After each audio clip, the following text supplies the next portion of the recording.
Hi there. So today we're trying Heartland's Director's Cut Shiraz from the 2016 vintage. This is their flagship Shiraz from the particular estate.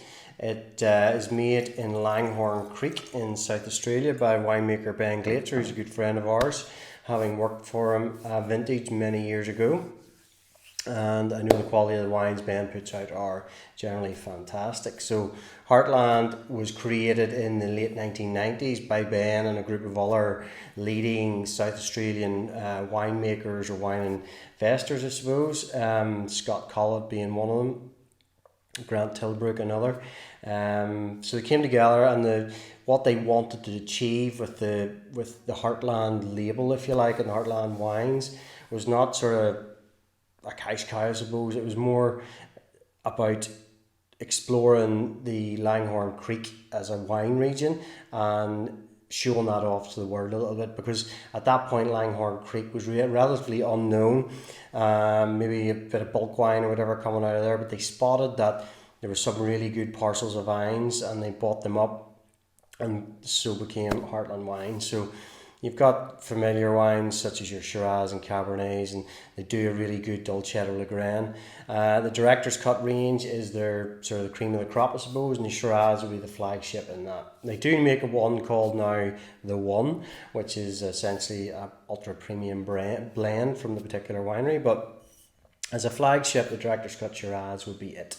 So 2016, from what we can gather, is being regarded as a really, really good vintage. Ben was very enthusiastic about the 2012 vintage, and he's very, very optimistic about the 2016. It's going to be right up there with some of the best over the next sort of 10 years, 15 years for this particular wine. So, say, grapes coming from Langhorne Creek, which is quite south in the South Australian landscape. It's a cooler climate region, I suppose you'll get. It'll be classed as compared to, say, the Barossa, which would be warmer.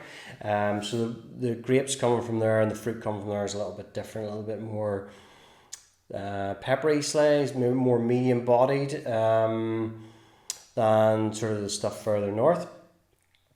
And this particular wine spends about 14 months in a combination of French and American oak, 80% of which is new, as opposed to normally flagship wines will tend to go into like 100% new wine oak. I've sort of pulled it back a little bit in this vintage to 80% to try and sort of let the fruit speak a little bit. So as you can see, I've decanted this. It's always a good idea to decant your wines if you can, if you've got a nice decanter or even a jug or something, just a little bit of air at it, because that just helps open the wine up and make it a little bit more approachable, soften the tannins before you're ready to drink. So colour wise in this here is quite deep, nice sort of bright ruby rim. You can tell it's still quite young. At this point it's about just over 3 years old.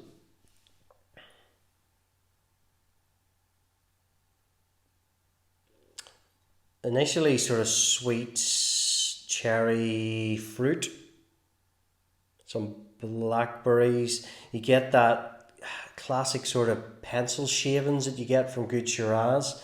So if you ever remember shaving your sharpening your pencil at school or whatever, and you get that smell coming off the shavings with the lead and the wood, that's what you kind of get. When I first stuck my nose into this, when it was just poured into the decanter, you got more of that wood element coming through. As it's opened up, it has sort of settled down a little bit and become more fruit driven. Nice little bit of spice, almost sort of Chinese spice going on. So a lot going on, sort of cherries, lead, pencil shavings, spice appealing.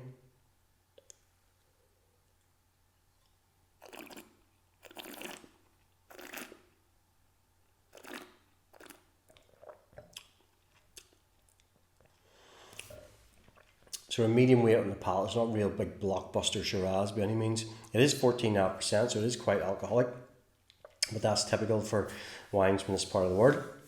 You get that grip of the tannins coming through, and you get the sort of more woody tannins coming through, I suppose, because it is still quite young. You get a nice sort of creamy vanilla tinted finish to it. A little bit of smokiness coming through in the palate as well. Lovely bottle of wine. You know, these wines in their sort of mainstream range, I suppose, sit around that 15 quid mark and offer really good value.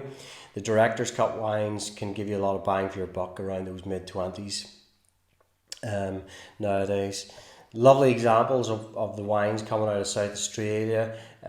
Give you a little bit of regional variation with Langhorne Creek. Everybody's familiar with the Barossa and McLaren Vale. Maybe not so much Langhorne Creek, so it's really worth a go and a test. Suits your prime cuts of beef, of course, and lamb, maybe barbecue, even things like that, if you want to stretch it out, or just, you know, enjoy it by a class by itself. Once it opens up, the tannins are soft enough in there to make it quite approachable. So really lovely bottle of wine from Langhorne Creek in Ben Glacier. It's the Heartland Director's Cut Shiraz 2016. Remember, kwny.com, place where taste matters. Cheers.